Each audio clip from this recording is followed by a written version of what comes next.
harmony is the key. Okay? When you understand that harmony is the key, it's because you know that vibration is the only real physical reality. Vibration is the end-all be-all of physicality.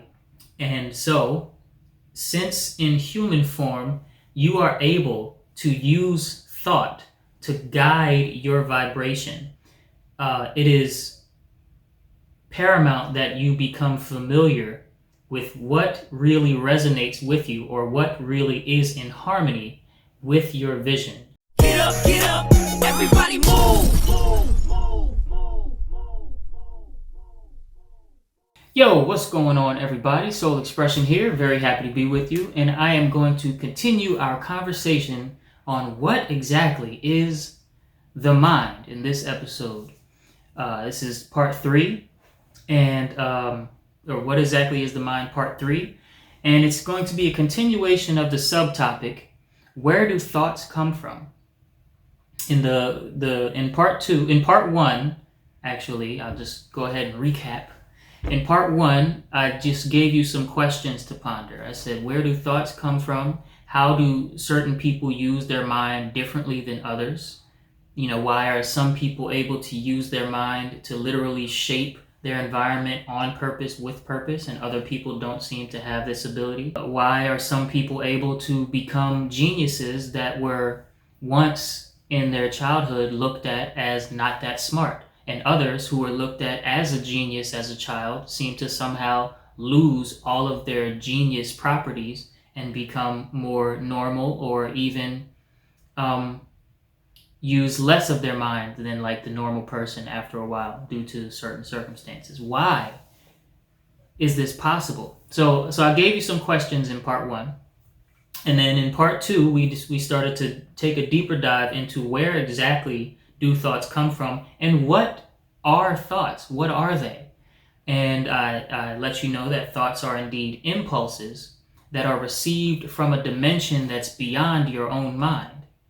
And those impulses are different forms of information. They're different forms of the one thing, information. And we took a little deep dive into that. So in this one, we're going to talk about how that relates to the personal self. And I'm again going to look at my laptop a lot, so excuse my lack of eye contact. Now, we all have a vision and an identity.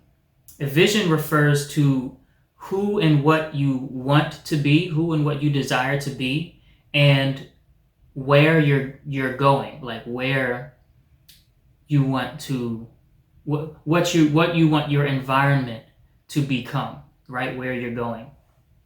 And identity refers to what your subconscious mind, or the subconscious aspect of yourself takes to be yourself. Okay, and I say subconscious because your subconscious has 99% of the power when it comes to one's own identification. Even though your conscious mind might say, I'm this and I'm that, if it doesn't align with what your subconscious mind perceives as I'm this and I'm that, then your actions and the moods that you have throughout your day, the emotional moods that you have, and your overall temperament, all of that will reflect what's really in the subconscious, not just what you said thinking with your conscious attention. Okay, your conscious mind. Your conscious mind is it can be looked at as very, very small, and your subconscious mind can be looked at as very, very big, like an ant compared to the earth. Okay, that's how much bigger and beyond. So yeah, we all have a vision and an identity. Let's go ahead and dive into that a little bit. Your vision is not only where you are headed, but who you want to be on your way there. Okay? It's not only like the destination, but also who you want to be on your way there. You see, you may be able to visualize who you want to be when you get there, But that will also come with the information of what things you'll need to change about yourself. Even if you're not aware of 100% of that, you'll be aware of some of it as soon as you start thinking in this way and aligning yourself with your vision. Your vision is not only where you're headed, but also who you want to be on your way there. So you'll know a little bit, at least, about what you'll have to change in terms of your habits, your temperament, your mood, or moods that you take, that you allow yourself to embody and express, and the very thoughts, the thought impulses that you'll accept as your own, versus that you'll recognize as that thought is coming from somebody else in a different environment that I no longer accept into myself. And so you'll reject that information, that thought impulse, because it doesn't align with your vision. Your vision can also be described as like your true self, because it's where you're going, and it's not your identity. Now, your identity is that which you aim to change into your vision. Okay, your identity is that which you aim to change that's within your vision, and your personal environment will be included in what you want to change. All of that is you. Not to get too mystical about things, but your environment and how you act with your body and what you say, and your actions with your body, both of those things together make up the feeling of I, right? You can't think of yourself without thinking of your environment. It's impossible. Your body is a part of your environment, as a matter of fact, because you are not necessarily physical. An aspect of you is physical, but you yourself cannot be defined as purely physical. You are well beyond purely physical existence. So your personal environment is included in your identity, which is that which you aim to change and shape into your true self, which is known as your vision, or which I'm calling your vision. Okay? To achieve your true or ultimate vision, which might not be the current vision that you have, the current destination, but to achieve your ultimate vision, okay, is to become fully actualized and live beyond the realm of duality, or beyond the matrix of opposites.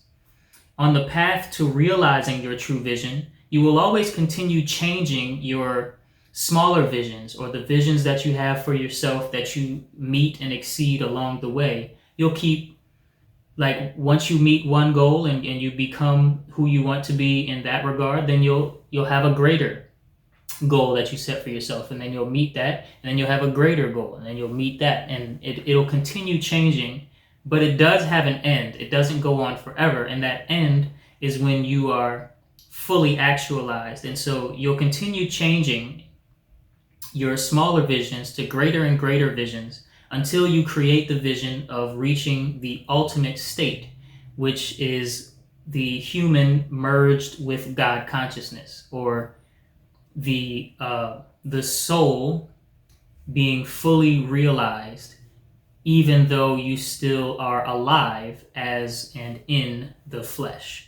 Okay, similar to all of the awakened beings that changed billions of lives throughout the years, i.e. Christ, Krishna, Buddha, Tahuti, and Heru, and Osiris, all the ancient African people that have shaped this information and shaped you could say the goal, or the perfect state. They were the first exemplifiers of what that state is like.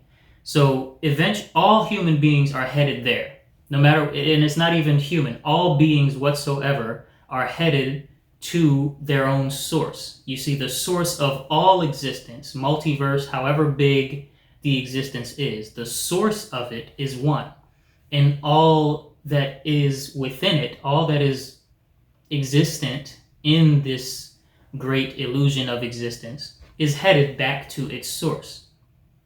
Okay, and as you're alive, what maturity is, what growth is getting closer to that source consciousness that all pervading, unconditional love and true connection with any and everything that is in existence.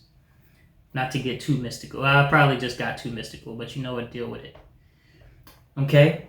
All thoughts, so back to our topic at hand, all thoughts are impulses that either guide us toward or guide us away from that ultimate vision, okay, of total self-realization. So all thoughts whatsoever are simply impulses of information that either guide us toward or guide us metaphorically away from, okay, that ultimate vision or your true vision. Thoughts are either in harmony with or in disharmony with one's true vision. And now, last point is that harmony is the key. Okay? When you understand that harmony is the key, it's because you know that vibration is the only real physical reality. Vibration is the end-all be-all of physicality. And so, since in human form, you are able to use thought to guide your vibration, it is paramount that you become familiar with what really resonates with you or what really is in harmony with your vision, especially your true vision. But even if you're not necessarily fully aware of what your true vision is, if you want to be in harmony with your vision that you have for yourself, where you're headed, your destination, and as you remain in harmony, especially in thought, but also in action and also in mood and in goal setting, as you remain in harmony, then you begin to realize that vibration is what's real. Harmony is the key because vibration is the end-all be-all of all physical existence. It's the only thing that's physical is vibration, okay? Is how fast things are moving back and forth. So, and once again, my name is Soul Expression, your freedom lifestyle coach. This has been part 3 of where do thoughts, or part 3 of what exactly is the mind, and part 2 of the deep dive into where do thoughts come from. And let's keep this going. I'm very, very excited to provide this free content for you all. I am a lifestyle coach that I do for a living. So if you would like to book a session with me or maybe get on a consultation call, peep the links in the description. Also, leave in the comments anything that really resonated with you that you would like to know more of or that you would like to have expanded in a future video. I do read all of my comments and I respond to most of them, at least for now. And next part, I think we'll get into what really is the mind. Yeah, let's continue on this journey together. Can't wait. Peace and love, y'all. So if you're new to Ufulu Child, make sure you subscribe to get more mind mastery content dropped straight into your YouTube feed. If you enjoyed today's episode of Get Your Mind Right, let me know by clicking that like button, and I can't wait to see you all in the next video. Peace and love.